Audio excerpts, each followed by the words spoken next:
Bitcoin definitely supercharges your life. How many plebs are just getting wrecked holding dog coins? How many plebs are getting wrecked buying fucking JPEGs of monkeys? Bitcoin is the apex property. It's appreciating at a faster rate than everything else in the marketplace. And Satoshi paired infinite demand with true scarcity. Where you have scarcity in a money, you create abundance in goods and resources. So if Bitcoin goes to, let's say, $1 million US in the next 12 months, I think that Bitcoin inverses these issues. All roads lead to Bitcoin.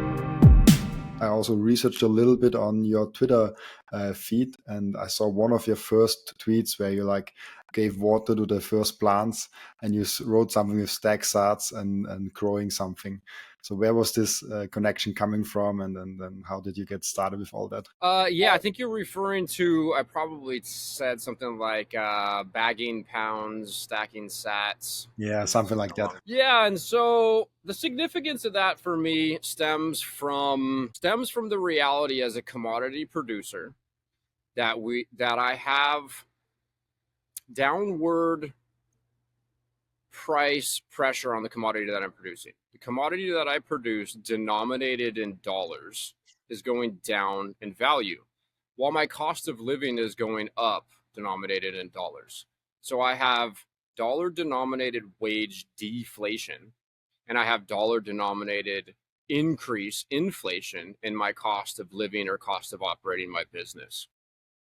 And so without sweeping my surplus into a property that is holding its value better than the dollar, then I have an existential crisis. And Bitcoin is the apex property. It's appreciating at a faster rate than everything else in the marketplace. So it is the apex treasury reserve asset. So as a commodity producer, producing a product that has traditionally had a large margin, it's been very profitable to produce cannabis because of prohibition, because you've had regulatory restriction on the production of cannabis. It's created a large margin. And as that margin has been attacked, it's an economic incentive for entrepreneurs and capital to move into that sector of the marketplace and meet the demand with supply, which drives the value of that product down. And we have that in every area of the marketplace. It's just going to be in varying degrees. And so the deflationary force that's been taking place with cannabis has been quite extreme. As an example, 10 years ago, a high quality pound of cannabis in the state of California bulk wholesaled for $3,000 to $4,000 a pound. And today that same pound, honestly, a better pound of cannabis is worth $1,000. And in that time, my cost of living has doubled. So I really make 1/6 per unit produced that I did 10 years ago. And so how do you combat that? You can combat that by scaling up, but the act of doing so further exacerbates the problem. And so without having a Bitcoin standard, you can't produce a product that has a high marginal cost of production down to saturating. I was talking with my wife about this last night. I was explaining this to her. She had some questions. It's like the marketplace, if you have demand in the marketplace for something, it's like the marketplace is hungry for whatever that thing may be. And by satiating the market, by meeting that demand with supply, you're driving the value down. So you're satiating that economic incentive, essentially, and you're putting yourself in a position where you can't perpetually produce a surplus. So what does that mean? Well, that means that the surplus that you do produce, when you can produce it, needs to be converted from a shitty form of money like fiat dollars into a strong form of money or a strong property. Yeah, so that's what I was referring to, I would say, generally out of that one little tweet or hashtag, stacking sats or bagging pounds, stacking sats. It's a fascinating topic because when you have a full Bitcoin standard, all the prices will fall. Totally. All the house prices, banana prices, whatever, all the prices, when you have a full sound money system, we are getting better in producing, in your case, like cannabis, in other places like phones or stuff like that. No matter what you're looking at, everything will get cheaper because we will get better in producing it. We will not get worse in producing something. So all the commodities, all the prices will come down. And I think you talked about it in your last video where like Bitcoin is supercharging your life. And there was like some line, I don't even remember if it was in that line or in the other video of yours, where you talked about Bitcoin is driving down home prices and effectively killing or not killing, like driving down homelessness for people because home prices are coming down. Like maybe let's talk about that, like Bitcoin as supercharging your life and supercharging like the whole kind of world we're living in. Yeah. So the way I think about that starts from the savings technology, right? And so I consider myself to be on a Bitcoin standard. However, I have to use the intermediary, the currency. So pre Bitcoin, people intuitively converted or moved out of the currency into a stronger form of property, right? That's the financial strategy for the last 100 years. If you earned money or dollars, you would then take that surplus and you would typically put it into a diversified basket of assets, commodities, equities, bonds, real estate. And now that we have Bitcoin being the apex property, just because of the sheer properties of Bitcoin, where you have this currently, its supply is increasing at a slower rate than everything else in the marketplace, that stock to flow. But once we hit 21 million, it's truly capped. And if it's truly capped and it's a money, then that means that we have infinite demand, because everyone on planet Earth wants money. Whatever the money is, people will want. Like Breedlove says, because money's a call option on any other good or service that the marketplace produces. So that being the case, Bitcoin has infinite demand, and Satoshi paired infinite demand with true scarcity. So now we have the apex asset. And so still operating within the dollar system, the strategy is the same as it was 100 years ago or 50 years ago or 20 years ago. You earn a surplus in dollars, and you need to sweep those dollars into a asset that's losing its value slower. Well, Bitcoin being thermodynamically sound, not being debased, it's the apex asset. And so by adopting a Bitcoin standard or putting Bitcoin on your balance sheet or hodling or saving in Bitcoin, the appreciation that takes place is so great compared to its competitors that now you're hedged against the deflationary world and the deflationary forces.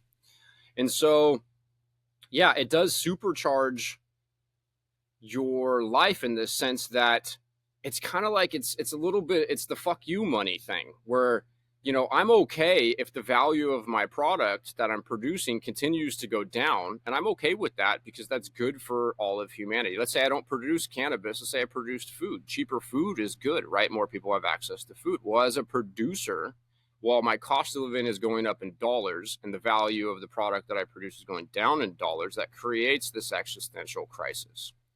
But if I can save in Bitcoin, now I don't have that crisis. And so I denominate the things I want in the future in Bitcoin. And like you said, they're all going down when you denominate them in Bitcoin. It's the exact inversion. I forget the second part of your question there. So yeah, Bitcoin definitely supercharges your life. And I would say that stems from the balance sheet. What was the second part of your question? The second part of the question was also with like the homelessness, driving Oh, down yes. home prices and Yeah. basically supercharging. Like I was intentionally doing my podcast in English. I have my native language is German, but I already saw a lot of German podcasters and German things to do. Also, like there's a lot of English podcasts also. But the way I thought about it is when I do it English, I can talk with people outside of the German speaking area. The German speaking area is like Austria, Germany, Swiss. So that's a really privileged group of people, I would say right now. And now I can also talk with African Bitcoiners. I can talk with all the Bitcoiners around the world. And it's so different how people in India, Africa, Australia, America, Europe, Canada think about Bitcoin. And Mm-hmm. so I think it's really interesting when you see, okay, how is Bitcoin good for different kinds of people? And obviously, when you Yeah. talk with a businessman, it's like, oh, I want to not lose all my profits while I'm saving things. Then there are people that are in oppressed countries where they're like, I want to fund the opposite party of my political view. I want to fund people that are outside of the government, so we can maybe have more democracy. And we saw it, I think it was Russia, this example, where the opposite party of Vladimir Putin got money with Bitcoin, because otherwise they were turned down. There's a lot of examples how Bitcoins can Yeah. supercharge different people in different areas. Yes. Yeah. So I think in the States, we have a housing crisis. BlackRock and other funds have been buying houses. Wealthy, generally speaking, wealthy people or people who have produced enough of an economic surplus, especially for the last 50 years, have been incentivized through the way our monetary system works to buy real estate. You get to put 5%, 10% down. The bank will then loan you the money to go buy the house. And then you can get yield on that house by renting it to somebody who is not capable of buying the house. And as the currency debases, the value of the house denominated in that currency goes up. And it has to, actually, because the monetary units are lent into existence as debt against these assets. And so it creates a feedback loop where if you buy a house and you rent it out and it's an investment, or you're really just using it as a savings instrument, as it appreciates in value, you're incentivized to pull that equity out and go buy more houses. So you have the quintillionaire feedback loop. Well, what's happening, and this is thanks to Jeff Booth providing clarity to this in his work, it's been pivotal in my understanding. What's happening with cars, and we can all see it, you go buy a $50,000 car and a year later it's worth $30,000. The same thing is happening with houses. It's just hard to see because the dollar that we denominate the value of the house in is losing value faster than the house is losing value. And so really, without a economic instrument that is more scarce than housing, houses appreciate on average at a faster rate than most other things in the marketplace, also because they have to continue to debase to keep that housing price up. So for selfish purposes, if you want to earn the most return on an asset over time, you need something that is the most scarce asset, right? And that's obviously Bitcoin. And in addition to that, Bitcoin's invisible, it's metaphysical. And I think one of the most beautiful things about this is we have this in this desire to gather up or procure as much resources as we can. We're like squirrels going through the metaphorical forest gathering nuts. And if you can get enough nuts to survive a winter, you're not going to stop. You're going to keep gathering nuts, right? You want to save as much energy as you can to hedge yourself against future uncertainty, or to like endow your children with financial means or give them resources, or to fund some endeavor, some capitalist endeavor. I'm going to save this capital and I'm going to deploy it into the future.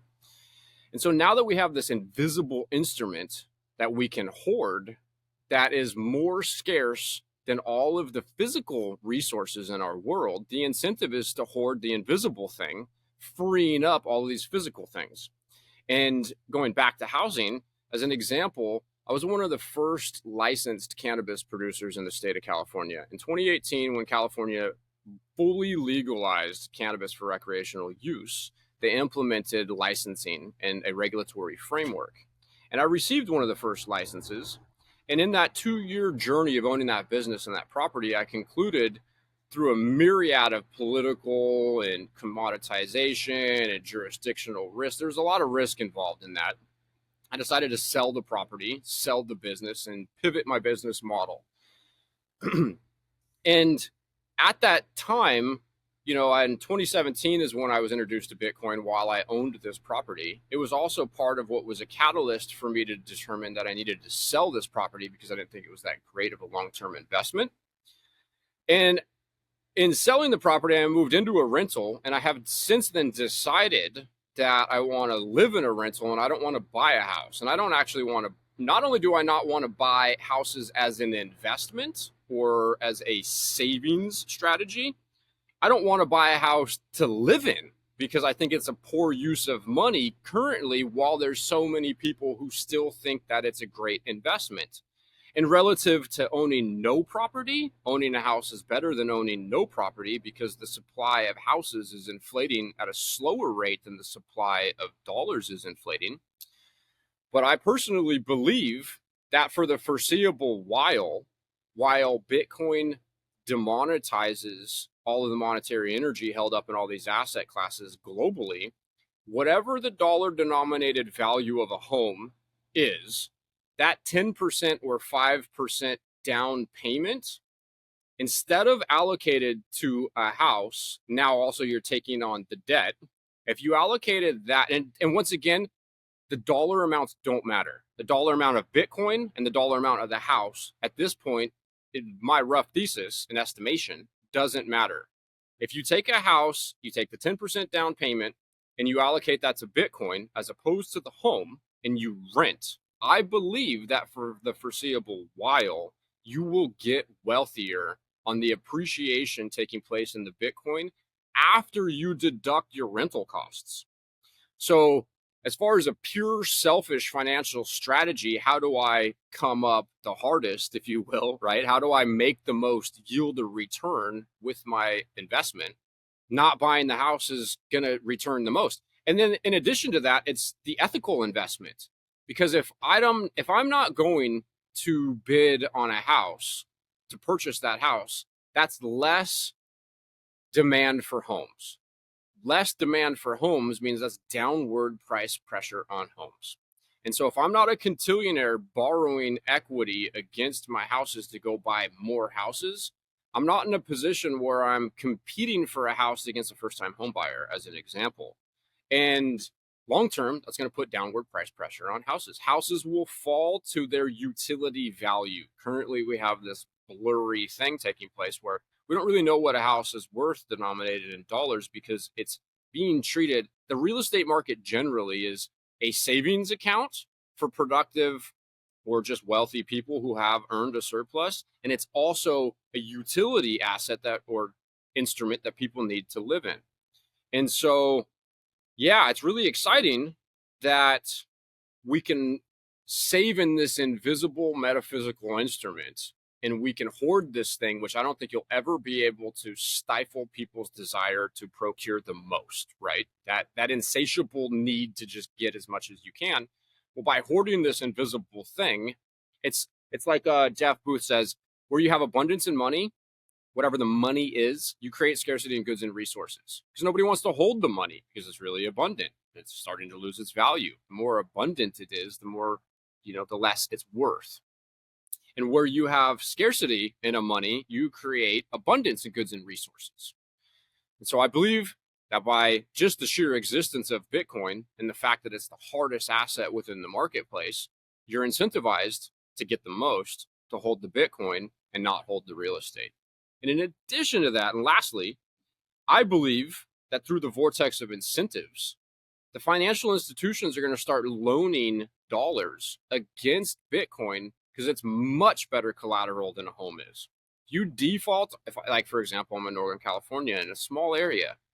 If I owned real estate and for whatever reason I default on the loan to the bank, the title holding entity, and they have to foreclose on me and sell that asset into the marketplace to get their money back, they can only sell that asset to whoever wants that house. There might be 20 people who want that house, 10 of which are capable of buying it. Well, if you default on a loan against Bitcoin, you can sell the Bitcoin 24/7, 365 to anybody on planet Earth.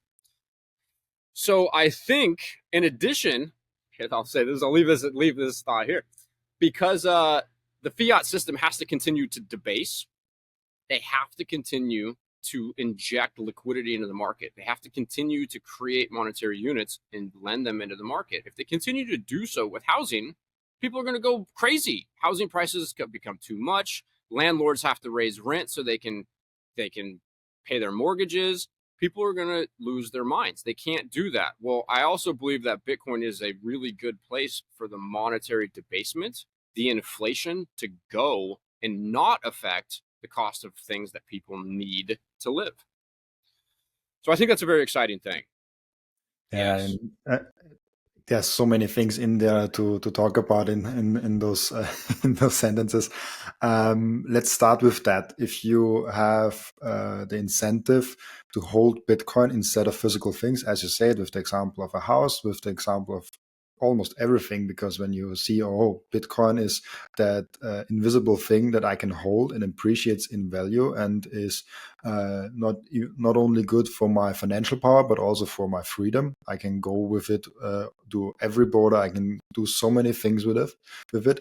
And then you have physical stuff like houses, cars, computers, everything that is non-productive, and it's like a physical burden to have it. But then everything gets limited to all the utility. Like you only have like one car that you really need to drive from A to B, because I rather get a little bit more Bitcoin with it than Totally. getting another car. I rather get Bitcoin than another house or something like that. Is Yeah. Bitcoin then incentivizing in a broader scale minimalism and having only the things you really need and the things you really value in life? Yeah, I would say it's incentivizing minimalism, or more so just prudence, pragmatism, rationalism. You are going to consume, you're going to procure from the marketplace only what you need. And, there is this Keynesian modern monetary theorist lie, and that is that if you need to, in order to keep the velocity up within the money in the marketplace, keep the money changing hands, that you have to slowly inflate the supply. It has to slowly lose purchasing power. Otherwise, if the money is truly scarce, people will hoard the money and the whole economy will collapse. Well, the whole Keynesian lie will collapse because it's a debt-based fiat monetary slave system where the monetary units are being created and lent into existence as debt against assets within the marketplace. But the reality is that people will always procure from the marketplace what they need to live. And if we can create, when Wheaton Satoshi has, scarcity and money, it does incentivize in the highest way prudence and only taking what you need and not plundering and pillaging and just hoarding and getting everything that you possibly can. As an example, the last thing that I converted that had economic energy locked up in it or stored in it was a truck. I'm married. I got a kid. I got another kid on the way is the plan, and she has a vehicle. I have a vehicle, and I had a extra vehicle. There's a Toyota Tacoma 4-wheel drive truck I bought new. I've had for years, pristine condition. I had a lot of emotional investment in this vehicle. And I hemmed and hawed about it for a little bit, but as of like a year ago, I just realized I got to sell this vehicle. I have equity in it. I need to put the equity into Bitcoin. This vehicle is dilutive of my life force, of my energy, of my bandwidth, of my mental RAM. I have to register it. I got to wash it. I got to make sure it's not rotting. Every once in a while, I got to drive it to keep it good. And so that's a great example of what I think more and more people are going to do. The fact that I sold that vehicle into the marketplace, even if it's like 1/10 millionth, it's downward price pressure because it's one less individual who wants to hold on to a physical good that other people may need to live their life with. And instead of hoarding it, I'd rather have the Bitcoin. So by selling off all of my extra stuff, it's downward price pressure on everything. It's upward price pressure on Bitcoin. Further creating the feedback loop, it's like Seyr says, all your models are destroyed. Well, Bitcoin is breaking all of these broken strategies. And Yeah, it's definitely incentivizing in the highest way prudence and responsible, use of resources and energy. I think about that a lot. If Bitcoin sucks up all the financial energy, and if people realize that with all the content out there, there's so many podcast articles, well articulated ways of saying Bitcoin is the thing, and don't invest in fiat currencies, don't invest in gold, stuff like that. Like there are really a lot of information out there exactly in that direction, and if people realize it more and more and see it more and more because of number go up technology, because of freedom go up technology, can it be dangerous if? This is a crazy question. Can it be dangerous if Bitcoin goes up too fast? I think about that, and a few things come to mind. Samson Mao's recent tweet about how he says it's possible, and he's slightly concerned that Bitcoin rips to $1 million, which from where we're currently at is a 20x. Bitcoin has done a 20x in a 12-month period of time. And I went to Pacific Bitcoin in October last year, and I was chatting with Matt Cratter, who I really appreciate. His work has been quite pivotal in me, learning and understanding about Bitcoin. And we were talking about that, and he kind of spoke to how he does think that it's problematic if it rips too fast. Seyr in a podcast has, talked about the sound barrier, and you can't go too fast. If Bitcoin goes too fast, you don't want it to go too fast. It'll shred reality. And so I think that there's a lot of truth to that. However, I believe that the economic incentive is such and so strong that I don't think that there's any way to slow it down. And I do think that there is some challenges if the price rips too fast. I think some of the challenges, kind of going back to Samson's tweet, he kind of talks about, he gives a list of, I think, 8 things or 10 things where it's like, if it rips to $1 million or even a couple $100,000, let's say, over the next 6 months, it'll create a lot of pain within certain areas. You'll have stranded UTXO sets, a lot of plebs that have been buying $100 worth of coins and sending them to cold storage. The fees might be too high to move those UTXO sets. There's a lot of nation states who haven't figured out how to take on a position and adopt it as a treasury reserve and put it on the balance sheet. I don't know. He went down a list. Seyr won't be able to get to 1%. I forget the rest of them, but yeah. And so I do think that that's an issue. However, I don't know if it matters. And this is why, and maybe this is a little controversial, but I do speak to this at times because I hear a lot of people talk about how Bitcoin needs to be a ground up movement and it's going to liberate all of humanity out of poverty.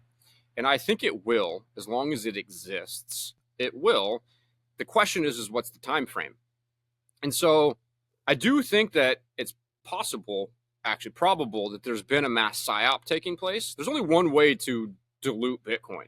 And that's to allow the existence of all of these alternative altcoins. Like Gary Gensler could come out tomorrow and say, hey, these are all unregistered securities. If you read all the fine print, this is what he is saying.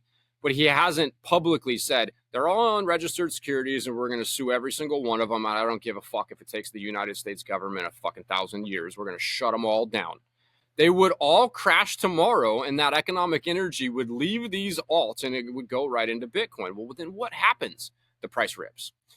What happens if, a nation state publicly announces, hey, we're buying all this Bitcoin, the price is going to rip. It legitimizes it.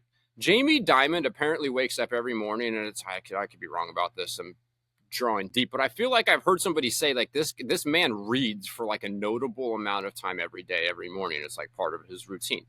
This is the CEO of JP Morgan Chase.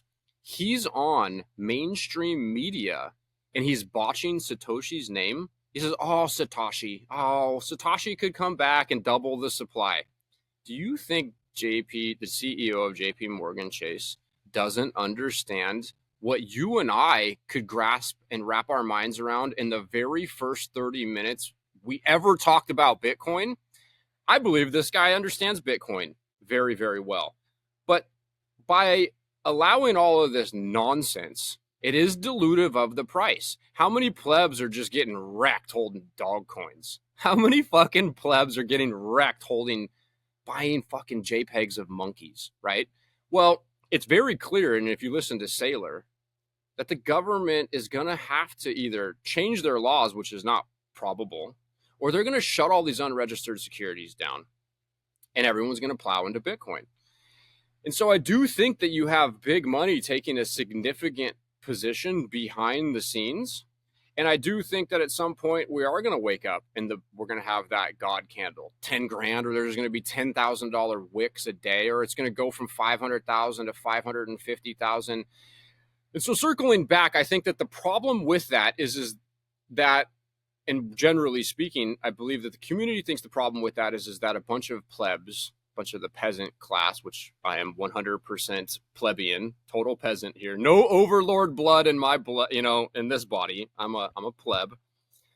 That we missed the boat. Well, if Bitcoin exists, it will always, probabilistically speaking, appreciate at a faster rate than everything else in the marketplace. So it will always be the ticket out of having nothing to having something, even if there is a fiat currency. So whether Bitcoin is $1 million a coin or it's $10 million a coin, it doesn't really matter if you're buying an asset that appreciates at a faster rate than all the other assets. And from a diabolical overlording perspective, if I'm a central banking elite and I want to protect my hegemony or my power over the market, if you will, then I would allow for a bunch of nonsense, like all this shit coining. And I would buy myself time because it's the only way to dilute this thing or to slow it down. And then I would allow all my homies and cronies and sociopathic overlords and members of the WEF and whatever central banking bloodlines to secretly acquire a position while people are buying dog coins.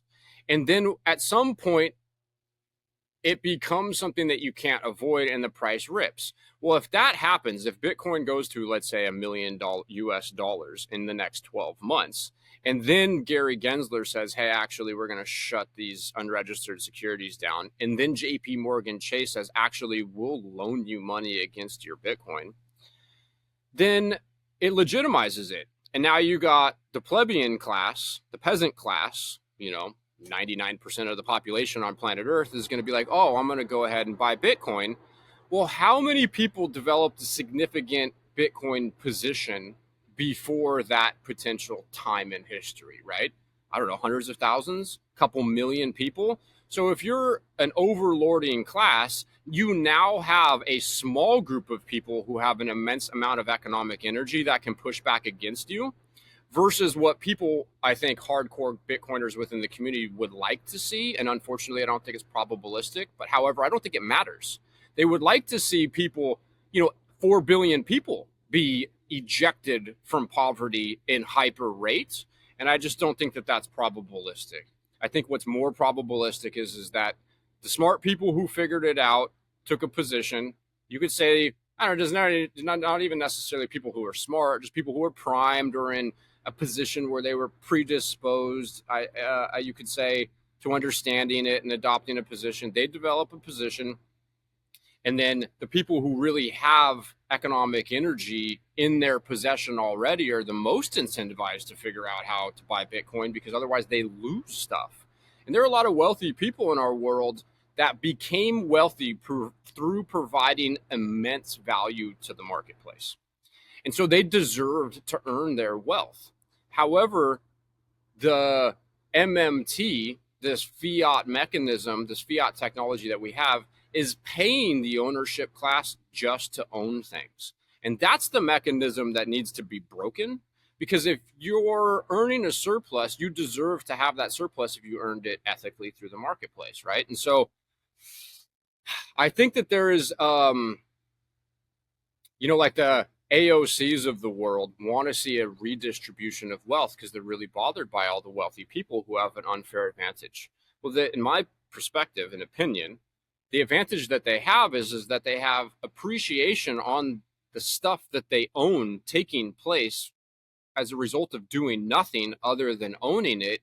In addition to that, they can leverage through debt that appreciation, which is not taxed, to go buy more assets. And the peasant class is losing their fucking minds over this, right? And people don't quite understand how to solve the problem. And in my humble opinion, you can never tax that issue away because you're de-incentivizing people from going into the market and providing value to earn that money. And Bitcoin is the redistribution of wealth that a lot of the people who are suffering in the world want to see. And I feel like more people figure that out every day. And lastly, I'll say that over time, the productive and ethical participants within the marketplace, and I don't know if this is 20 years or 1,000 years, will be the ones who end up with the coins. They will be the ones who end up with the coins, because you can't rape and pillage in perpetuity without having some sort of mechanism funding that. And the raping and the pillaging currently in our world is funded through fiat debasement. I'm super excited to announce that this podcast got the first ever sponsor. 21 Bitcoin is Bitcoin only from day one, and they teach and preach self-custody. This is my go-to exchange when someone asks me, oh, where can I buy my Bitcoin from? This is the easiest entry for Bitcoiners. And if you want lower fees, plus at the same time support this podcast, use code Robin and click the link in the description. It's, I think, one of my first tweets actually went really viral on Twitter, that I make like a longer one where I described how the fiat world is basically proof of stake, as we see it in a lot of altcoins, where once you get rich, once you have it, you get even more, like this completely effect of like you have it and you get more through just rent seeking, basically. The proof of work concept is such a beautiful one because it incentivizes everyone to be productive and good for society to get a surplus. And if everyone is productive and everyone that is productive gets rewarded the most, we're having a fair society where good people get rewarded naturally without having some policy from some political class forced onto them. And that's an amazing thing that is happening with Bitcoin. I want to see that future rather sooner than later, but I think we have to wait a little bit longer to have it on a full scale.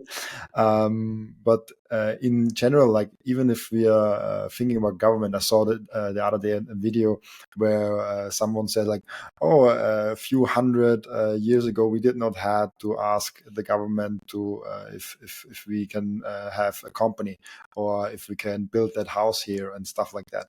And it seems like governments and the overreaching facilities want to have more and more to say about what we do. Like even small transactions, try to wire 10,000 euros across Europe without having anyone to question about where the funds coming. I even make that example. The first time I bought Bitcoin, I bought with a shitty German exchange where they asked me where my funds are coming. They wanted to see like salary stuff from me and like, where's this money coming from? And it was not a lot. It was not like I deployed millions. It was like it was really not a lot. So how do you see the political systems, the government systems, all the systems that are now in place that are kind of fiat funded and geared towards war even, changing on a Bitcoin sound money standard where everybody has to work for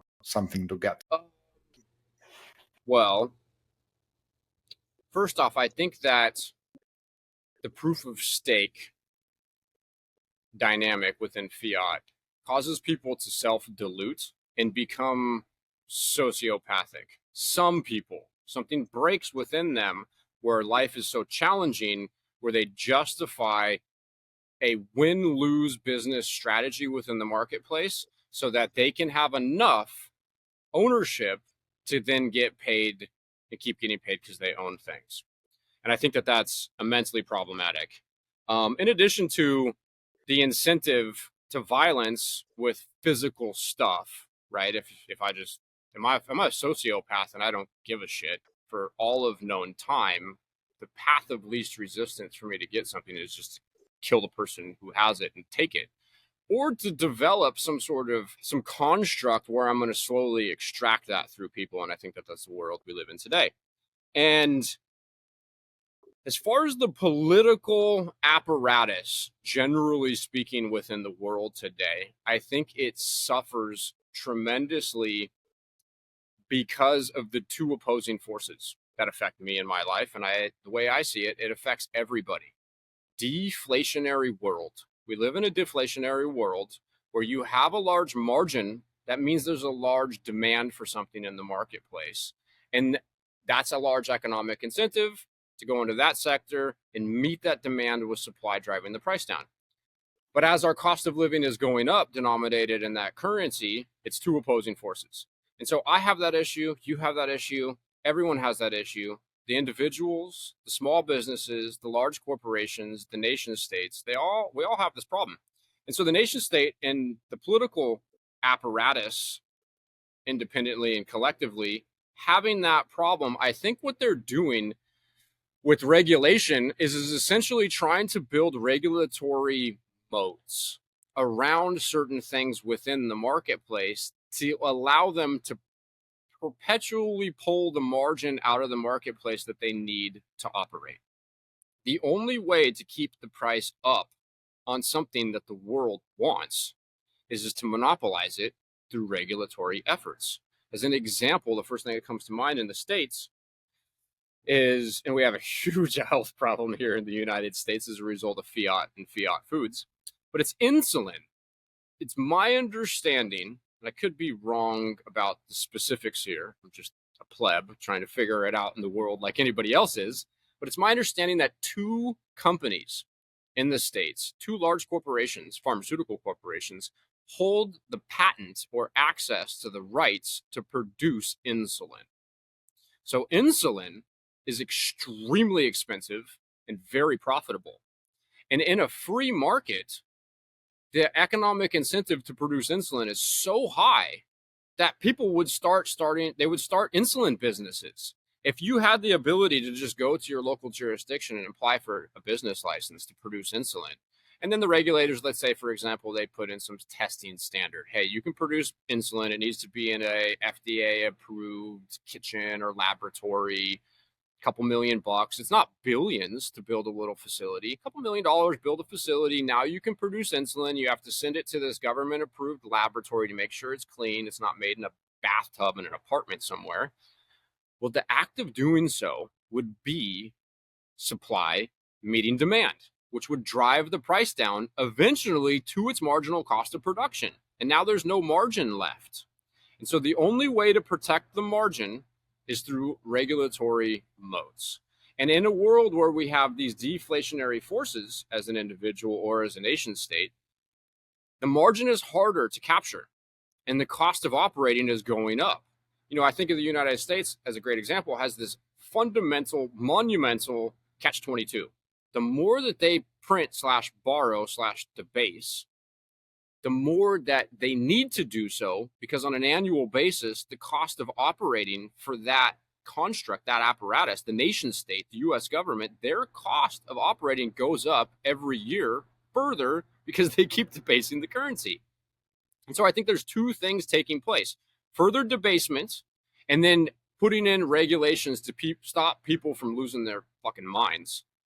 And then also trying to figure out how to build regulatory moats through co-opting the political apparatus so that you and your business entities or cronies or whatever can protect that margin.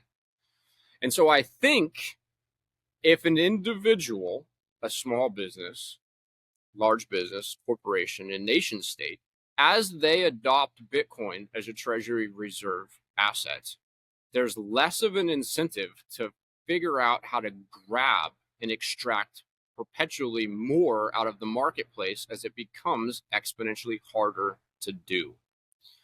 And so for me, as an example, as my cost of living is increasing denominated in dollars, my cost of living is decreasing denominated in Bitcoin. The cost of my product is decreasing denominated in dollars. It's also decreasing denominated in Bitcoin. But my cost of living denominated in Bitcoin decreases faster than the cost of the product that I produce denominated in Bitcoin. So I have wage deflation, but I have a higher cost of operating, cost of living deflation. And I do believe that the incentive vortex is fundamentally so strong that I don't think we need to do a whole lot of worrying or or exert an enormous amount of energy to attempt to orange pill the government, as an example, I think that we've hit escape velocity. The game theory is in effect, and I think that the most logical, reasonable outcome is going to be the most probable outcome, and that is every large corporation is going to put Bitcoin on the balance sheet because it's a better financial strategy than going and consolidating, buying back your own shares or buying a smaller business entity, right? The government is going to be incentivized to put Bitcoin on the balance sheet because it's a better strategy. And now governments are doing it. And so, and Saylor's doing it. Dude, if Apple, Netflix, Amazon, Nestle, all the fiat scummy food corporations, Monsanto's, Bayer Chemical Science, all of these despicable entities who really, I believe, have become despicable through their behavior because of this fundamental issue, it's exponentially harder to extract profits out of the marketplace. So they have to exponentially shitify everything to keep that margin. Well, the incentive is now to buy the Bitcoin. And if they don't, MicroStrategy will own all of the fucking world. They'll literally just start buying up all of these corporations because they can't keep up. And as a matter of fact, I already have, I was talking with a buddy about this. It's going to be really interesting to see in 10 years, where does MicroStrategy land? Where does it reside within the corporate world relative to Microsoft or Apple or Amazon? They took on a Bitcoin position first. They're going to be better off. And so, yeah, I think that Bitcoin it inverses these issues. All roads lead to Bitcoin. That's what I think. It's interesting to see when like we are seeing MicroStrategy almost hitting that 1% goal of like having 1% of the Bitcoin supply.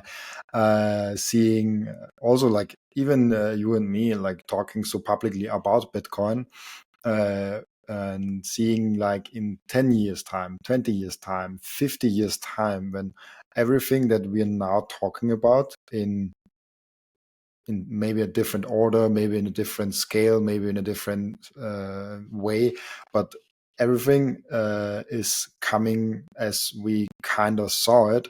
What will happen to like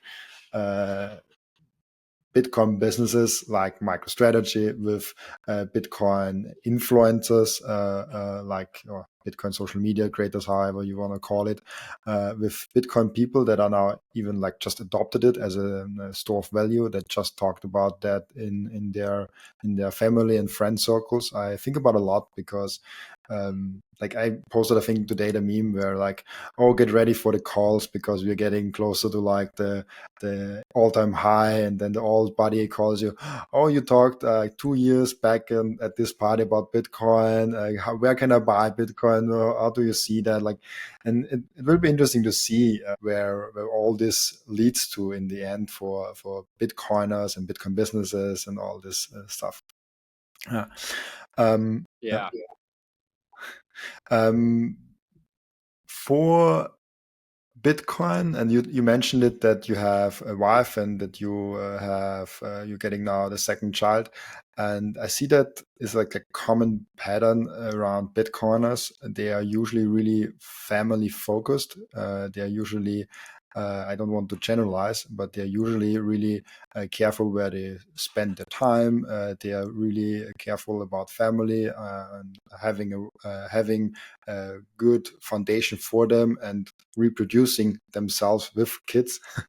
Where do you see like traditional values and conservatism with Bitcoin paired? Do you see like a connection there? Because we also see that Bitcoin, in the end of the day, is just money, but it seems that especially those who are now adopting Bitcoin have those traditional values and have those kind of mindsets. Well, I think there's a lot of things playing into that. And going back to what you said about MicroStrategy or just the plebs, the early adopters. The early adopters, as Bitcoin's price appreciates and as the demonetization takes place, they have more economic energy that they can deploy to fund things that the market wants. And I think that the fiscal responsibility that comes from spending your money that you earned, even if it appreciated in value, is much different than spending someone else's money or money being printed out of thin air. So I think that there's going to be prudence. The use of the energy and the resources is going to be much more logical and rational. You know, as an example, Michael Seyr, he's not likely to spend his personal 20,000 Bitcoin funding gender studies in the prison systems across the world. It's a ridiculous use of capital, as an example, at least in my opinion. So I think that people become more prudent. And additionally, the fact that you have a metaphysical monetary instrument that's truly scarce, it means that you can hoard this instrument and you're going to get the most optionality within the marketplace within the future, probabilistically speaking, as opposed to hoarding physical stuff. So what that does, though, is there's this inversion in this understanding where you realize that we have enough.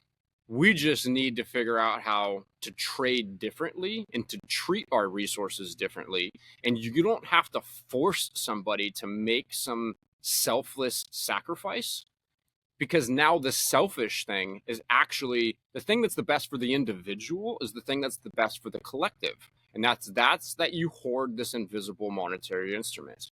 And so the people within Bitcoin that realize that, you know, it's like the opposite of the people that are really stuck in the fiat clown world that think to themselves, the world is a disgusting, despicable place. The last thing I would ever want to do is bring a child into this world. I hear people speak to that all the time. I can't have a child. They can't afford it. The resources are too scarce. How am I going to have a kid and struggle to feed them all this poisonous fiat fucking garbage? Why am I going to have a kid and spend the next 15 years of my life poor, being gaslit, poisoned, and lied to, and try to protect my kid from the lunacy in the world?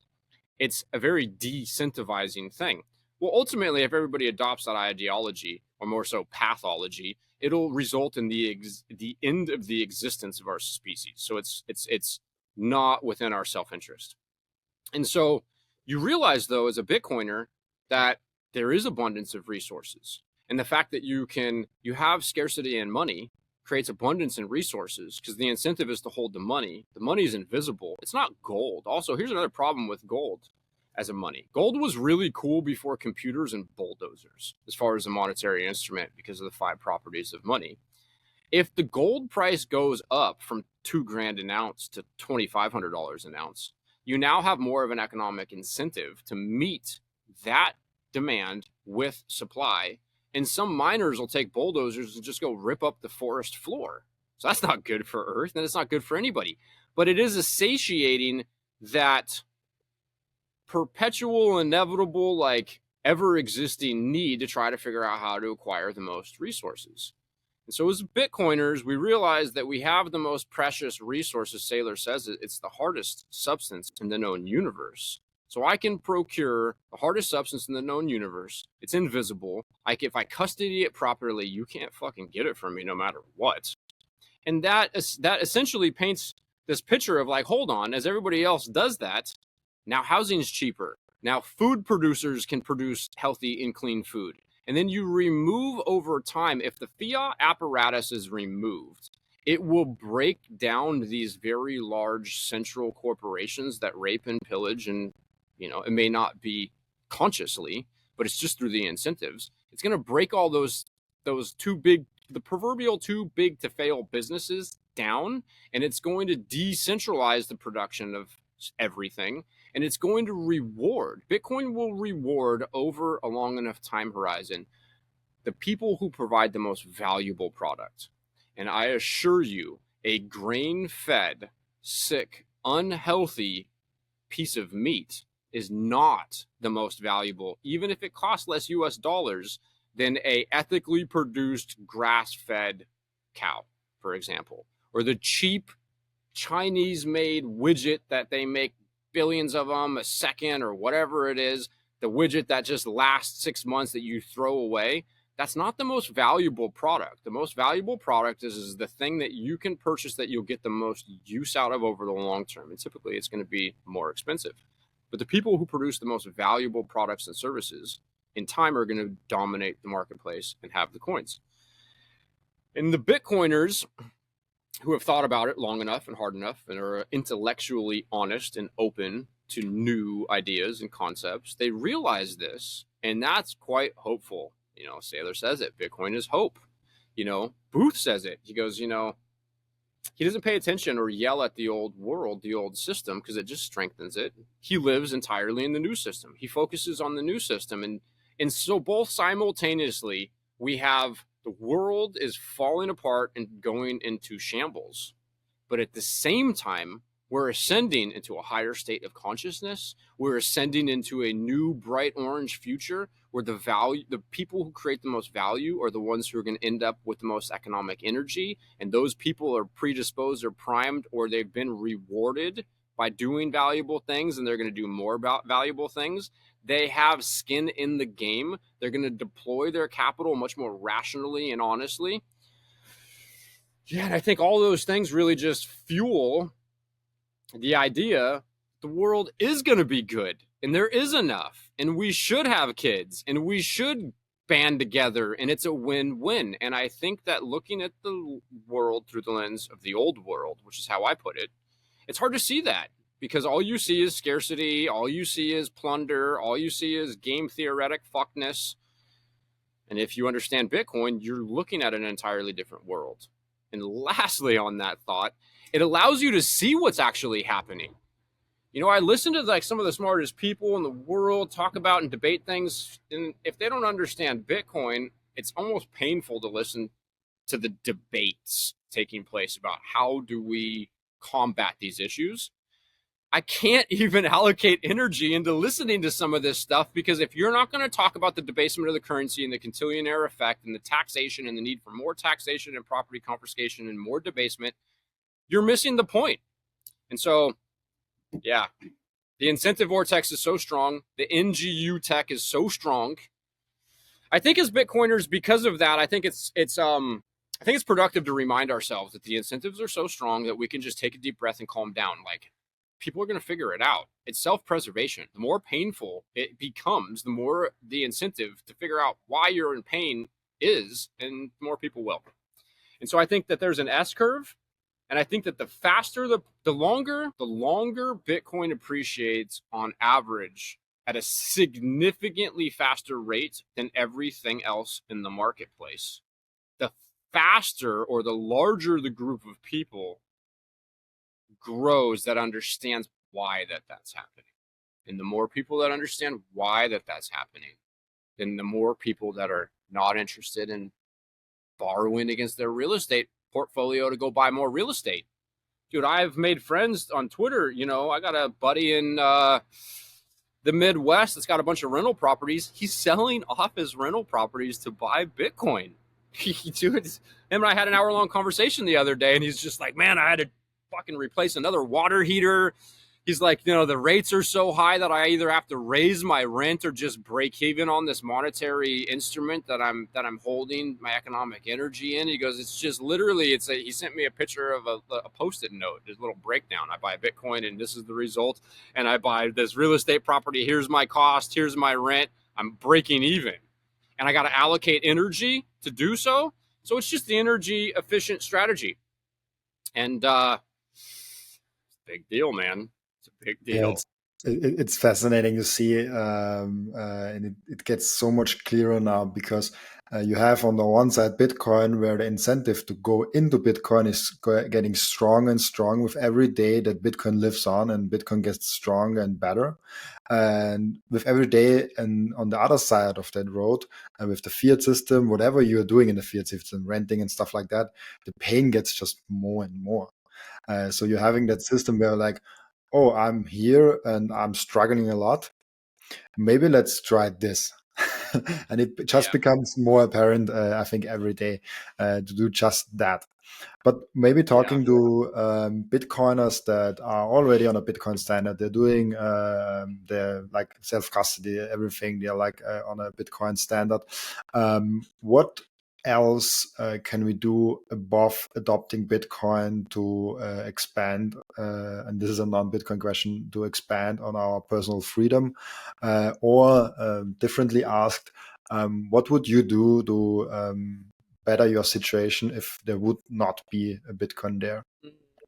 Well, first thing that comes to mind in bettering the world is one of Saylor's rules: be cheerful and constructive.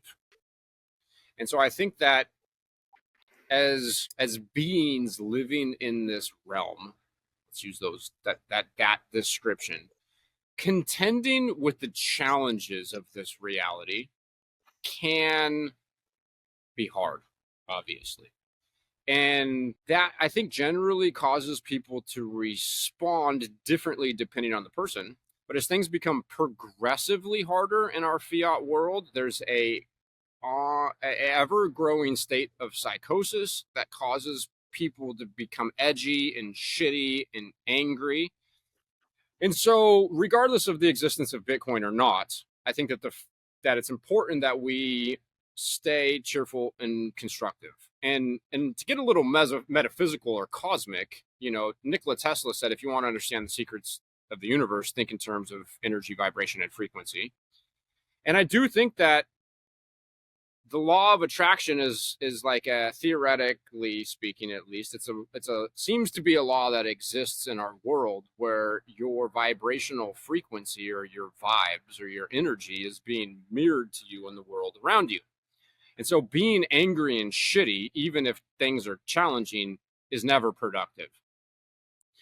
And if we didn't have Bitcoin, through the monetary incentives, the incentive is essentially always to convert a weak property into a strong property, a property that's inflating in supply at a slower rate than another property that's high in demand. It's supply-demand dynamics. And so if Bitcoin didn't exist, I was a gold bug. Also that has a lot to do with the nature of the line of work that I have been called to do. And, I've been producing cannabis since, been into cannabis since I was a teenager. And I've been producing it professionally for 15 years. And I haven't had a lot of access to the traditional finance world as a result of producing a federally illegal product, even though it's been lawful to do so for the entire time I've been doing it here in the state of California. I've been limited to what kind of fiat or TradFi perks that I've had, as an example. So it's been difficult for me, if I've earned a surplus, to get that surplus into the bank, because I live in an all-cash business. So I was a gold bug. I was into precious metals. And if Bitcoin didn't exist, through the just sheer incentives, I would probably be purchasing real estate and leveraging that real estate to buy more real estate. And unfortunately, all of those things really are bad for the marketplace. So it's like, I don't know, it's just one of those thank God, thank Satoshi for Bitcoin things. Like, without Bitcoin, we were in serious trouble. Breedlove says this, or he said it a long time ago. I heard him say this one time, and it's just one of his just really heady, epic quotes. It's like Bitcoin is an embryological response from a marketplace that was suffering from extreme toxicity. He didn't use those exact words, but it's pretty much something like that. And so at the time we needed it the most, Bitcoin surfaced. This invisible thing, hyper mobile capital, gold, because of its physicality, it did require fiat or a layer 2 for us to scale our marketplace and for us to trade globally. You can't send physical gold around. So we had to have fiat. Fiat was a stepping stone. Fiat was better than physical gold as far as the limitations of physical gold. The unfortunate thing is that it's a honeypot. It's co-optable, it's corruptible. And so now that we have this monetary instrument, that's once again another Breedlove saying, he says it's the discovery of uncorruptibility. So yeah, if it wasn't for Bitcoin, I'd probably have real estate. And I would. I don't know that I would have sold my property, actually, if it wasn't for Bitcoin. And so yeah, I'd have real estate, I'd have gold. Now I have no real estate and I have no gold. And I'm grateful Bitcoin for only. that. Bitcoin only. And I feel safer, honestly. I went into my wife one day, it was like, I don't know, a year ago or so, 9 months ago. We had some economic energy in an investment that was other than Bitcoin, some silver. And the plan was to use this silver as a down payment on a house someday. And it just hit me like hard, like a kick in the nuts. I'm just working. I was like, bow.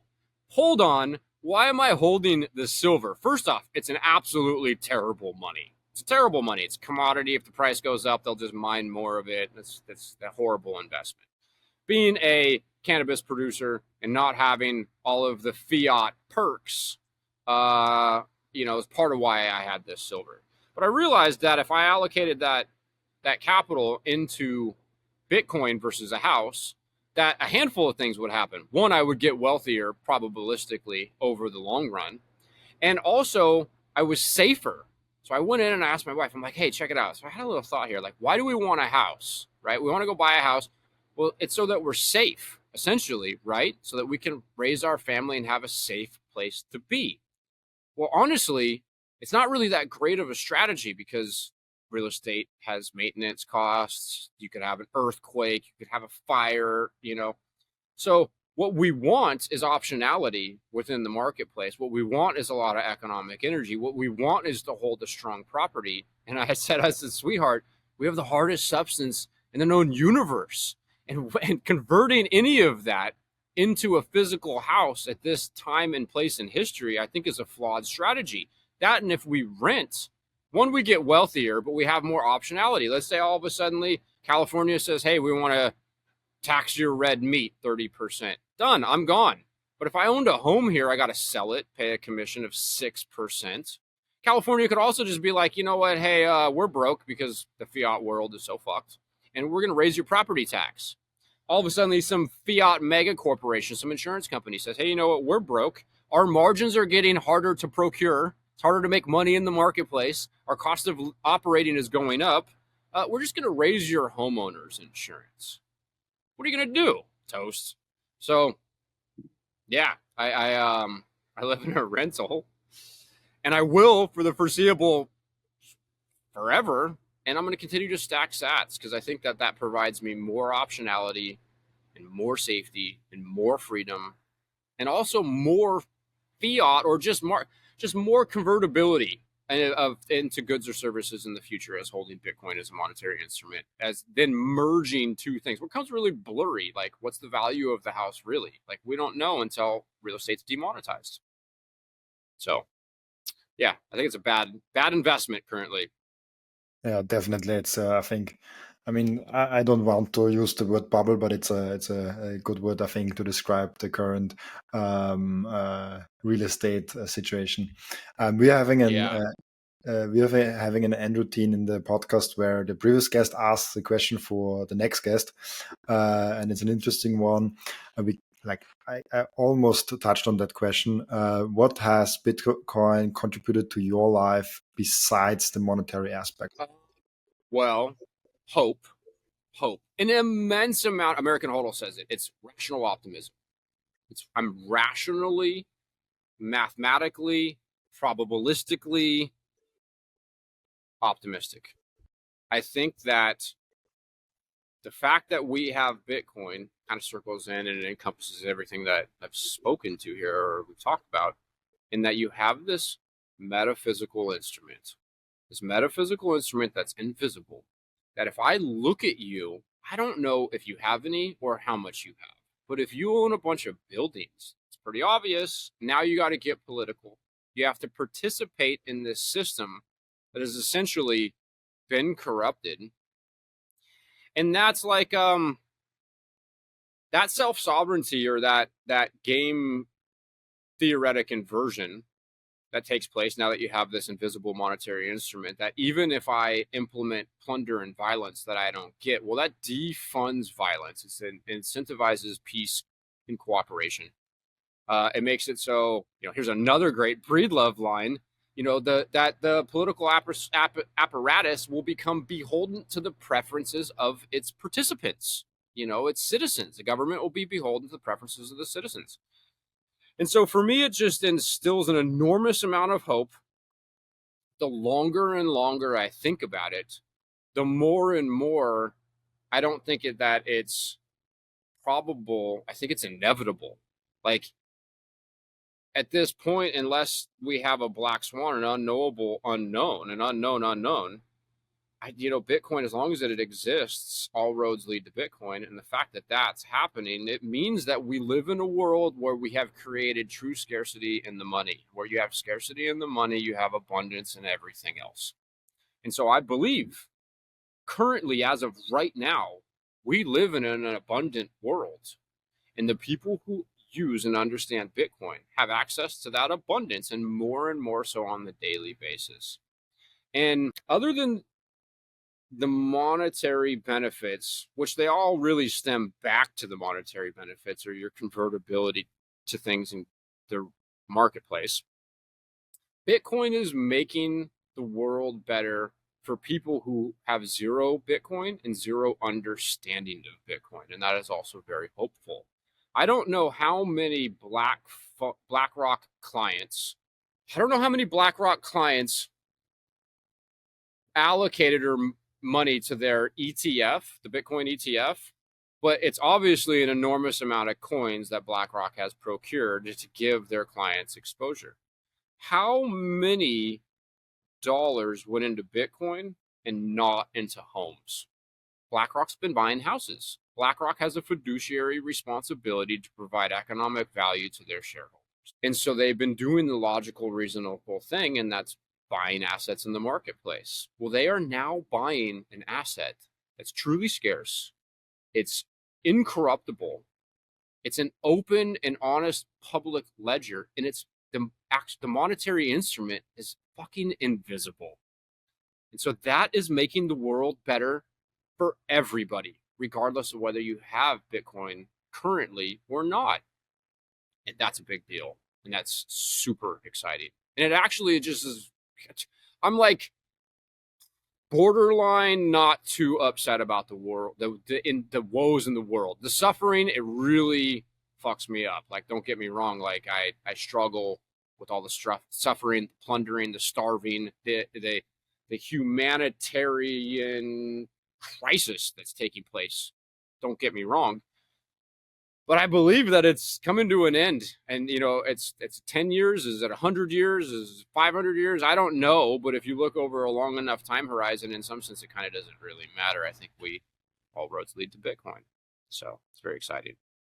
That's an amazing summary. It's actually fascinating. I have actually today my 50th episode of the podcast, and there's like different. I already interviewed Jeff Booth. I interviewed even random blabs that have almost no following, but I met them somehow, and I was like, yeah, let's get them on the podcast. Like I have a really big variety of guests on the podcast, and you are till now one of my favorites. You have an amazing way to get the question and have such an rounding answer that eliminates all my follow-up questions while you're speaking.